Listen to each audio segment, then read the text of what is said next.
Hello everyone, I am Leila Lawania and today we are going to do an experiment on the soil. There are some basic observations that anyone can perform to better understand a few properties of a local soil. We don't need equipment to make analysis, just visual and hands-on examinations. Soil is everywhere, and we can notice that there are different kinds of soil. They differ in color, texture, and structure.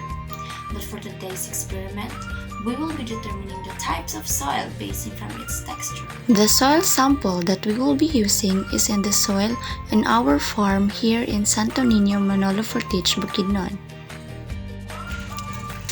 Let's start the experiment by obtaining a small sample of soil, maybe a handful or so.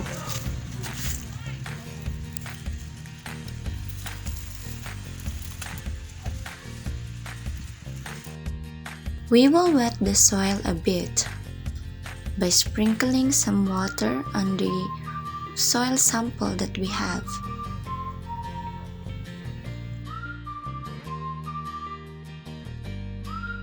And then, let's work it in our hands.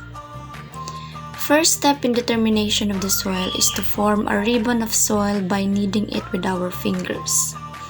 If we can form a ribbon that is long, relatively strong and flexible, the soil is clay.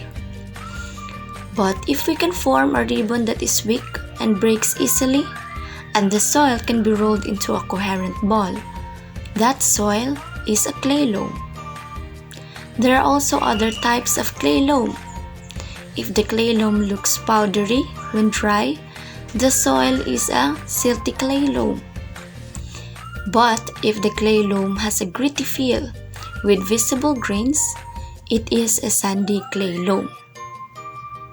As we can see in our experiment, the soil sample that we have do not fit in any of those criteria. So we proceed to the next step.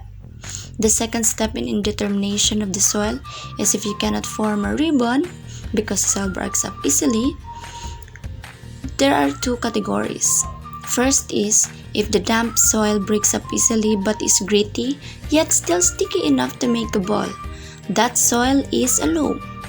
Second is if it feels gritty and grains can be seen and the ball breaks up easily in your hands. The soil is sandy loam. There is a last step for soil that is very loose with visible grains of about same size. But we will not do that anymore because at this point, we can already identify what type of soil is our soil sample, as we have tried making a ball but it breaks easily. In conclusion, the soil sample is a sandy loam. Sandy loam is a loam consisting of less than 7% clay, less than 50% silt, and mostly sand. Sandy loam is best for plants that requires more soil drainage than regular plants. This type of soil is easy to till and can quickly drain excess water. This in turn lessens the likelihood of plants to rot or growth of diseases or fungus that can badly affect the growth of the plant.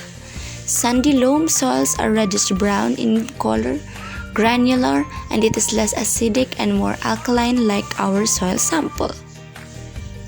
And this makes sense since the area where we got our sample is in our farm, where we grow our cassava and corn crops. And that's it for our experiment for today. Thank you for watching.